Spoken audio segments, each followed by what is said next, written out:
नमस्कार मित्रांनो. अयोध्येमध्ये रामलल्लाच्या मूर्तीची प्रतिष्ठापना झालेली आहे आणि सगळ्या जगाने तो एक डोळ्याचं पारणं फेडणारा असा क्षण सर्वांनी अनुभवला. विशेषतः रामलल्लाची मूर्ती जेव्हा सगळ्यांसमोर आली तेव्हा तर सगळे मंत्रमुग्ध झालेले दिसून आले. कारण रामलल्लाचा चेहरा, त्याचा जो बालिश हा डोळ्यामधले हावभाव आणि तो एकंदरीत जो त्याचं वर्णन करण्यापलीकडची सगळी परिस्थिती होती. तर हे सगळं करण्यामागे जो माणूस आहे अरुण योगीराज, म्हैसूरचा शिल्पकार, त्याच्याबद्दल थोडंसं माहिती शेअर करायची असं वाटलं. अरुण योगीराजने ही मूर्ती गेल्या 7 महिन्यामध्ये ॲक्च्युली ही त्या मूर्ती कोरलेली असं म्हणता येईल एका काळ्या दगडापासून. आणि हे सगळं करत असताना महत्त्वाचा पॉईंट असा आहे की अरुण योगीराज हा MBA पासआउट आहे, आपल्याला माहिती आहे. 2008च्या दरम्यान तो MBA करून त्यांनी काही काळ ग्लोबल MNCमध्ये पण काम केलं, पण ते त्याला काही रुचलं नाही. त्यामुळे त्यांनी आपला जो पिढ्यानपिढ्या चाललेला धंदा आहे किंवा व्यवसाय आहे तो करण्याचा निर्णय घेतला आणि तो शिल्पकलेमध्ये पुन्हा स्वतःला त्यांनी वाहून घेतलं. तर ही जी फॅमिली आहे शिल्पी नावाची, किंवा शिल्पी ज्यांना म्हणतात, त्याच्यामध्ये या अरुण योगीराजच्या फॅमिलीचा जवळजवळ 300 वर्षाचा इतिहास हा शिल्पकलेमध्येच आहे. आणि म्हैसूरचे राजे जे आहेत वडियार, त्यांनी पण या कुटुंबाला राजाश्रय दिलेला दिसून येतो बऱ्याच वेळा. हे सगळं या कलेवर आधारित, मूर्तिकला किंवा शिल्पकाम करण्याच्या कलेवर आधारित. तर त्या अरुण योगीराजच्या म्हणण्यानुसार गेल्या 5 पिढ्या कमीत कमी छोटप्पा शिल्पी, बसाप्पा शिल्पी, बसवण्णा शिल्पी, योगीराज शिल्पी आणि अरुण योगीराज हे या शिल्पकलेवर सातत्याने काम करत आहेत.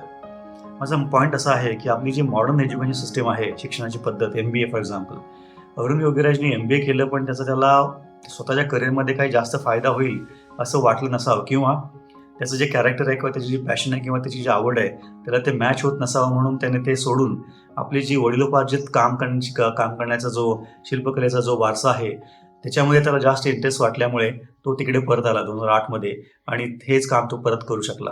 आणि त्यामुळेच हे काम करत असल्यामुळेच आज आपल्याला रामलल्लाची एवढी सुंदर अशी दैवी मूर्ती बघायला मिळते असं मला वाटतं.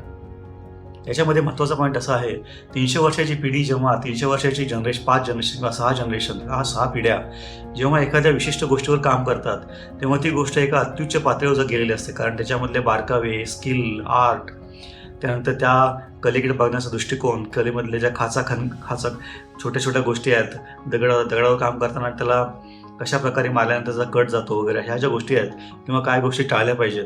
एका ठिकाणी तर मला अरुण योगीराजच्या इंटरव्ह्यूमध्ये असं जाणवलं की ही जी मूर्तीचा दगड होता, स्टोन, शिळा होती, ती पण त्यांनी फाउंडेशनवर न ठेवता शरयू नदीच्या मातीवर ठेवली होती, जेणेकरून त्या फाउंडेशनचा त्रास किंवा फाउंडेशनचे जे स्क्रॅचेस वगैरे आहेत ते त्या दगडावर येऊ नयेत. इथपर्यंत ही गोष्टी जातात. म्हणजे हे जर 6 पिढ्या एखादा माणूस, एखादं कुटुंब किंवा एखादी जनरेशन जर 6 पिढ्या एकाच गोष्टीवर काम करत असेल तर एवढा नीटनेटकेपणा आणि एवढा डिटेल टू अटेन्शन असं म्हणतो आपण, किंवा फोकस किंवा स्किल हे डेव्हलप होतं. आणि त्याचा हा परिपाक आहे की आपण रामलल्लाची दैवी मूर्ती आज बघू शकतो, जी येणाऱ्या हजारो वर्ष अशाच प्रकारे आपल्याला मार्गदर्शन करत राहील किंवा आपल्या श्रद्धेचा आणि आस्थेचा एक परमोच्च बिंदू बनून राहील. तर हे गुरुकुल जो आहे त्याच्यामध्ये अरुण योगीराजांच्या म्हणण्यानुसार सिद्धलिंग स्वामी जे होते त्यांच्याकडून अरुण योगीराजच्या ग्रँडफादर म्हणजे आजोबांनी त्यांच्याकडून दीक्षा घेतली किंवा त्यांच्या हाताखाली ते तयार झाले. आणि ते तयार झाल्यानंतर जवळजवळ 25 वर्ष त्याच गुरुकुलमध्ये अरुण योगीराजांच्या आजोबांनी 25 वर्ष काम केलं ॲज अ स्टुडंट, एक विद्यार्थी म्हणून किंवा एक काहीतरी शिकण्यासाठी म्हणून. आणि त्याच गुरुकुलाच्या पद्धतीमध्ये अरुण योगीराजांचे वडील, त्यांचे आजोबा, जसं मी म्हणाल तसं आजोबा, वडील आणि स्वतः अरुण योगीराज हे पण प्रॉपरली ट्रेन झालेले आहेत. त्यातले मोटिवेशन, त्याचे मेंटर जे आहेत त्या गुरुकुलामधले, त्यांनी त्या एका विशिष्ट स्पेसिफिक शिल्पकलेवर फोकस केल्यामुळे बाकीचा इतर कोणताही फाफट पसारा न गोळा करता त्या एकाच कलेवर फोकस केल्यामुळे ही जी कला इतकी भराला आलेली आहे ते आपल्याला रामलल्लाच्या मूर्तीमध्ये नक्की दिसून येतं. आणि कदाचित हाच फरक असेल एक जनरिक एज्युकेशन सिस्टीम आणि गुरुकुल, ज्याच्यामध्ये तुम्हाला जो आवडीचा विषय आहे तुमच्या, त्याच्यावरच तुम्ही हळूहळू त्या विषयामध्येच खोल जात राहता. आणि एका व्यक्तीपर्यंत हे मर्यादित न राहता जेव्हा हा जो शिकण्याची पद्धत आहे ती जेव्हा 5-6 पिढ्यांमध्ये आपल्याला कंटिन्युअस बघायला मिळते, सातत्याने तिच्यावर काम केलेलं बघायला मिळतं, तेव्हा आपल्याला रामलल्लासारखी अतिशय सुबक, दैवी आणि सर्वांना मंत्रमुग्ध करणारी अशी मूर्ती दिसून येते. त्यामुळे गुरुकुल शिक्षणाची पद्धत आणि MBA याच्यामध्ये मला वाटतं या स्पेसिफिक केसमध्ये MBAवर या गुरुकुल शिक्षण पद्धतीने अगदी व्यवस्थितपणे मात केलेली आहे.